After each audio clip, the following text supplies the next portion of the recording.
आज हम लोग एक बहुत ही महत्वपूर्ण बातों पे चर्चा शुरू करने वाले हैं। ये दरअसल जिस टॉपिक पे हम आज बात करने वाले हैं वो ऐसा टॉपिक है जो पूरे भारत की अर्थव्यवस्था की दशा और दिशा दोनों तय किया है।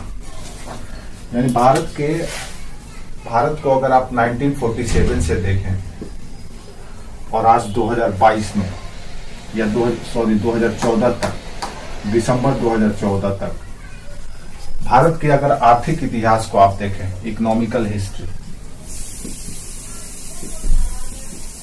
तो आर्थिक इतिहास जब आप पढ़ते हैं तो आप इसी के बारे में पढ़ते हैं। भारत की दशा और दिशा 1947 से लेकर के 2014 तक जो निर्धारित किया गया, जिस जगह पे भारत की इकोनॉमी को पहुंचाया गया, उसके पीछे इसी का योगदान था और वो था प्लानिंग या योजना। आज का हमारा टॉपिक है प्लानिंग, योजना। ठीक है,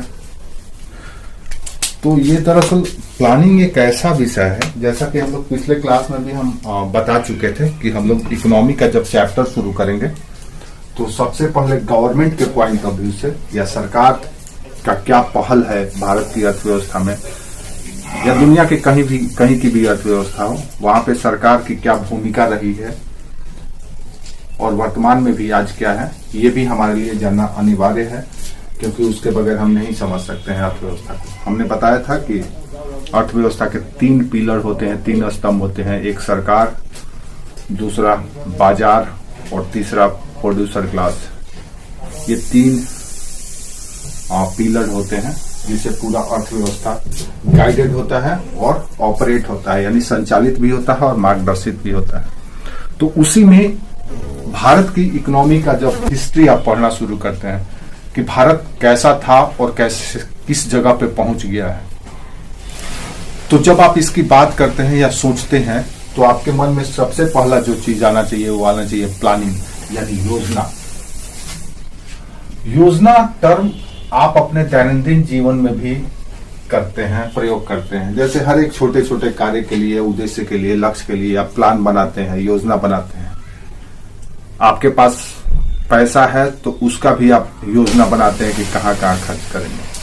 आप अपने भविष्य को लेकर के अभी से योजना बना लिए हैं, 10 साल बाद का योजना कि 10 साल के बाद आपका लाइफ स्टैंडर्ड क्या होगा, आपका जीवन का किस दिशा में जाएगा जीवन, आपका लाइफ में आराम होगा, सुख होगा, चैन होगा, सुविधा होगा कि नहीं होगा, या इसी तरह से स्ट्रगल करेंगे। तो ये सब कुछ आप पहले से ही प्लान करते हैं। तो अगर हम अपने निजी जीवन में प्लान करके एक छोटे छोटे काम को करते हैं और उसको हासिल करते हैं, तो हमारा तो भारत की इकोनॉमी को एक मुकाम पे पहुंचाना है, तो उसके लिए भी हमें प्लानिंग की आवश्यकता पड़ेगी।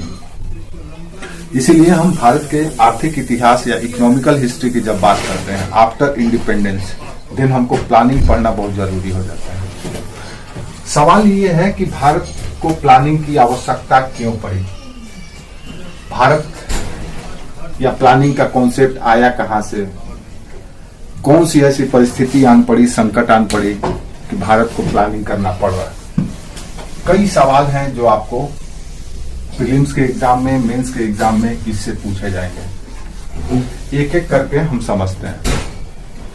दरअसल ये प्लानिंग का टर्म या योजना का कॉन्सेप्ट भारत का नहीं है, ये रसिया का है, रूस का, या आप कह सकते हैं कि USSR, United state of Soviet Republican, इनका एक कॉन्सेप्ट था। इन्होंने ही पहली बार 1929 में इसको लाया था।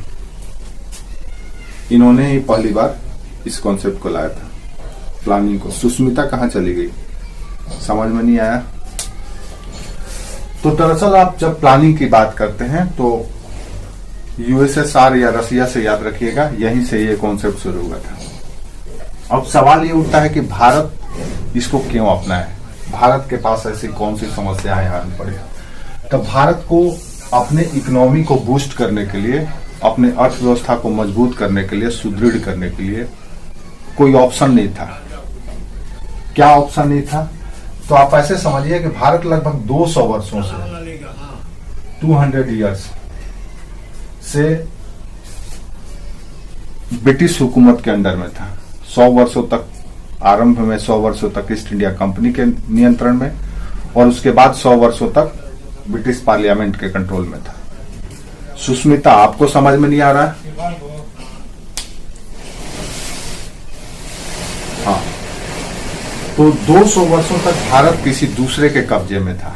आप ऐसे समझ लो कि आपकी संपत्ति है, आपकी प्रॉपर्टी है, आपका खेत है, आपका फैक्ट्री है, आपका मजदूर है, और कोई अपने कब्जे में ले लिया है।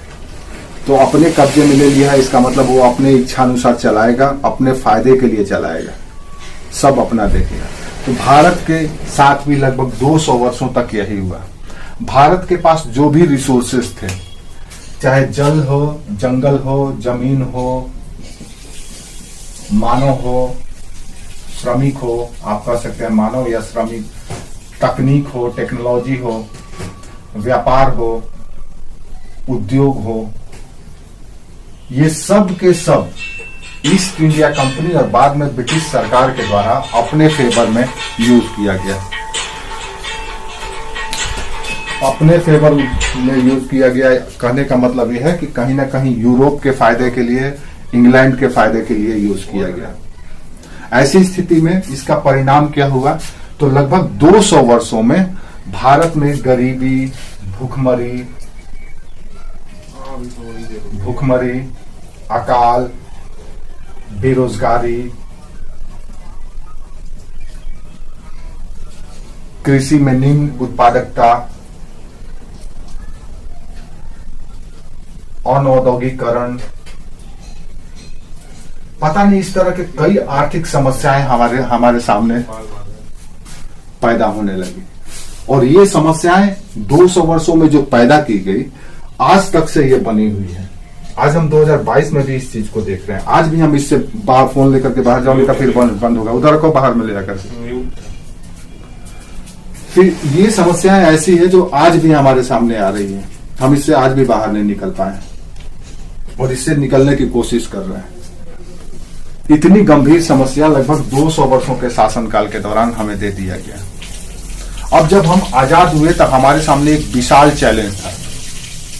लोग भूखे मर रहे थे, किसी के पास रोजगार नहीं था, इंडस्ट्री नहीं था, एम्प्लॉयमेंट नहीं था, लोगों का जीवन स्तर एकदम लो हो गया था, किसी भी तरह से सरवाइव कर रहे थे लोग, सुरक्षा नहीं था, सड़कें नहीं थी, सिंचाई का व्यवस्था नहीं था, बिजली नहीं था, सब तरह की चैलेंज, शिक्षा का अभाव था, स्वास्थ्य का फैसिलिटी नहीं था। पता नहीं, मानो हमारे भारत के लोगों के पास इतनी व्यापक चुनौतियां छोड़ करके अंग्रेजों के द्वारा जाया गया कि हम उससे निपटने के लिए आज भी प्रयासरत हैं। तो भारत के समक्ष एक विशाल चुनौती लगभग 2 वर्षों के शासनकाल में दे दिया गया था। अब उसी तरह से दे दिया गया जैसे 200 वर्षों तक आपकी संपत्ति को कोई यूज किया और जब गया तो पता चला कि खजाना खाली है और आपके पास कुछ भी नहीं।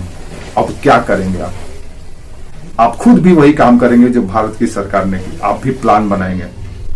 क्या प्लान बनाएंगे कि भाई मेरे पास जितने भी संसाधन है, जितने भी मेरे पास धन है, जितने भी लोग हैं मेरे पास, उन्हीं सबों का कुछ इस तरह से इस्तेमाल किया जाए ताकि अधिकतम फायदा हो सके, अधिक से अधिक लोगों को रोजगार दिया जा सके, अधिक से अधिक लोगों को शिक्षा दिया जा सके, स्वास्थ्य सुविधाएं दी जा सके, सड़कें बनाई जाए, सिंचाई की व्यवस्था की जाए, उद्योग लगाए जाए, ये सब कुछ हम कर सकें। और इसके लिए हमें प्लान करना होगा, प्लानिंग करना होगा।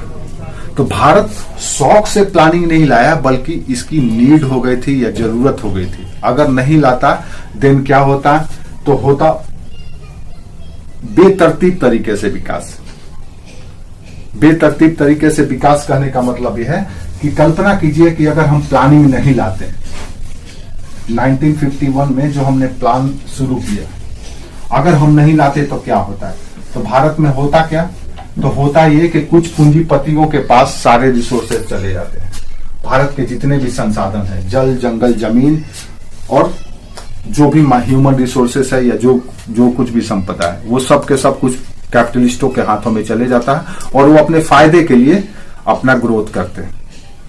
ऐसी स्थिति में क्या होता है कि पता चला कि स्वास्थ्य की सुविधा, स्वास्थ्य के क्षेत्र में या हेल्थ के क्षेत्र में ज्यादा फायदा हो रहा है, देन कैपिटलिस्ट उसमें इन्वेस्ट करते हैं और उससे अधिक से अधिक मुनाफा कमाते हैं। शिक्षा गिर जाता है। पता चला कि सड़क की जरूरत है लेकिन सड़क नहीं है, उसके जगह पर रेलवे बना करके इंडस्ट्री अपना फायदा कमा रही है। तो एक अनबैलेंस हो जाता है और जो चीज देश को चाहिए था यानी संतुलित विकास, वो नहीं हो पाता। तो इससे निपटने के लिए हमें प्लानिंग की आवश्यकता पड़ी और ये दरअसल हमें पहली बार देखने को मिला कहां पे, 1929 में रसिया में।